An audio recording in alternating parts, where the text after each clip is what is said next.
his load has been a lot. He's been playing a lot of minutes. You know, he had to take over for, you know, Luka, had to take over for LeBron.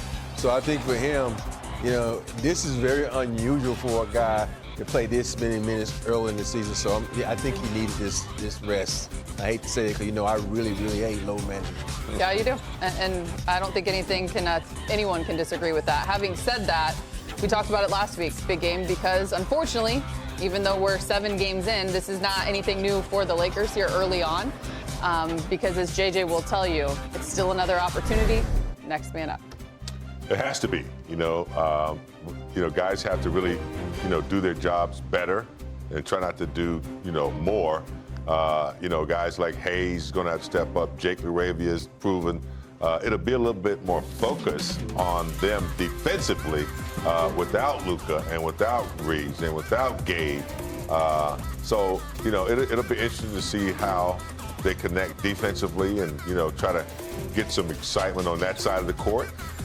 Maybe get some steals, turnovers, get some easier buckets and make it easier on themselves. But they will have a leader out there. And Marcus Smart, you know, he's known for stepping up in all situations. But knowing that the team is without, 4 or 5 players, he will play a key role in how he verbalizes and how he, you know, establish that aggressiveness on both ends of the floor. I think for me, it's going to boil down to a group effort. And what I mean by that, coaches are going to have to send in the right plays, the players are going to have to execute those plays, and they're going to play a tough-nosed defense because you think about the last time they played Portland. Portland kind of had their way with the Lakers, so now you shorthanded in a number of ways. Your prime scores, you know, you think about it, we got 80 points on the bench now because of Austin and Luka being out. So this is going to take a prime effort, and this is going to be, you know, team effort, pass the ball, move the ball. And when you're playing a good defensive team like Portland, I know that's really weird to say in here, but they are a good defensive team. You got to really move the ball. Don't second guess yourself. Move it fast. That way everybody can get not good shots. 29 points, 10 boards. Rui Hachimura stepped in with 28 points. You know he was going to probably be motivated because he spent a couple of years up in Portland. Yeah. And, you know, Portland feel like he did not. He has not played as well as they had hoped when they gave him that big contract to come from Phoenix. Man, hey, JJ Redick can coach. I mean, you can tell how thorough he was, like being around him and talking basketball.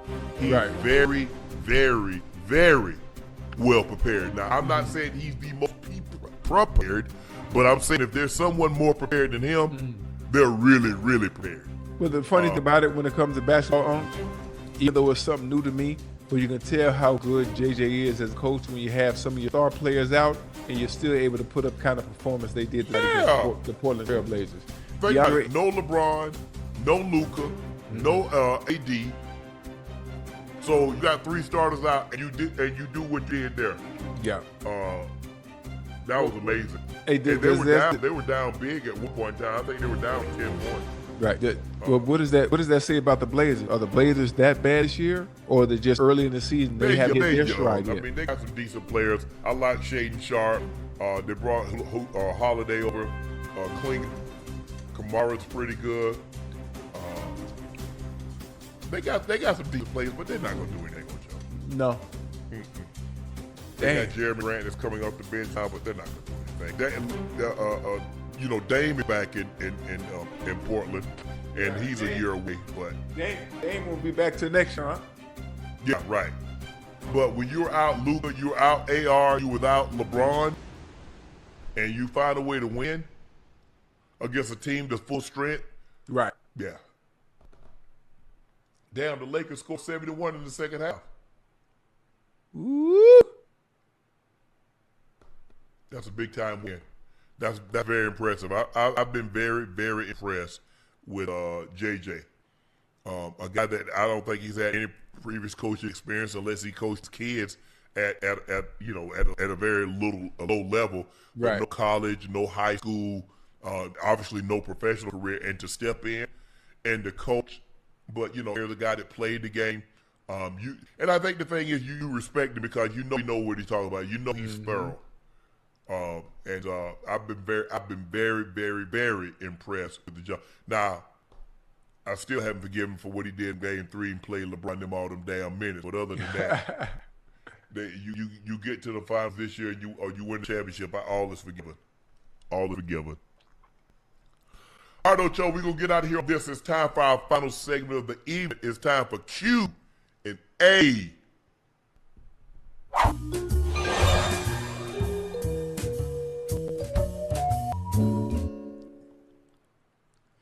Tito Davis says Stephen A. needs to stay away from Dallas. He bad luck. Man, it's not like y'all won a whole bunch of games before Stephen A. stepped in Dallas. You don't realize y'all those 31st worst defense in football. Only the Bengals are worse. So what you mean, Stephen A? Come on, you have to mention us. You have to mention us. You can't lump the Bengals and the Cowboys together. Actually, you can't, because both of the defense suck. And you cannot blame Stephen A. I hate when people do that. You know, even in the joking manner, they say, "Oh, you bad luck," or "You the reason we lost." Hell, them boys been out there practicing. They practiced Monday, Wednesday, Thursday, Friday, and Saturday. What they put out there on Sunday ain't got nothing to do with me. Ain't got nothing to do with me at all. Yes, it does. Who? Tyler Cox. As a lifelong Cowboy fan, I'm officially done. Cowboys are just a marketing company with a few football players. Damn. He said a marketing company? Yep. That's a good one. Hey, listen, the brand markets itself. It sells itself. Yeah, but that it does. But he's not done. He's just talking. Yeah, that's the you know. We say that all the time. I'm done. Yeah. I'm out.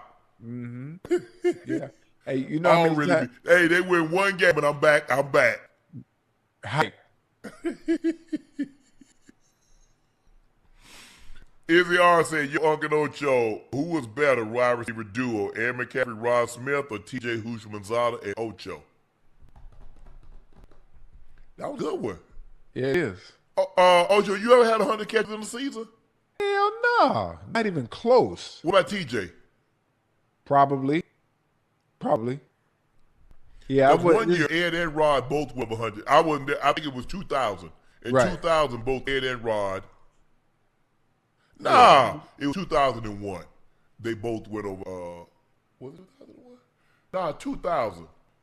2000, they both went over 100 catches in the season. Yeah, and man, Rod had another where he led the league, and he had over 1,600 yards receiving. Right. Man, I wish I did have a goddamn 100 kid. Man, please. Philly Talk, PA. Deron Bland is good as his last name. He's not PS2. He's not Stingley. He's not Quinyon. He's not Gonzo. He's not Terrell. There's a reason Terrell Reeves' career high interception was 4.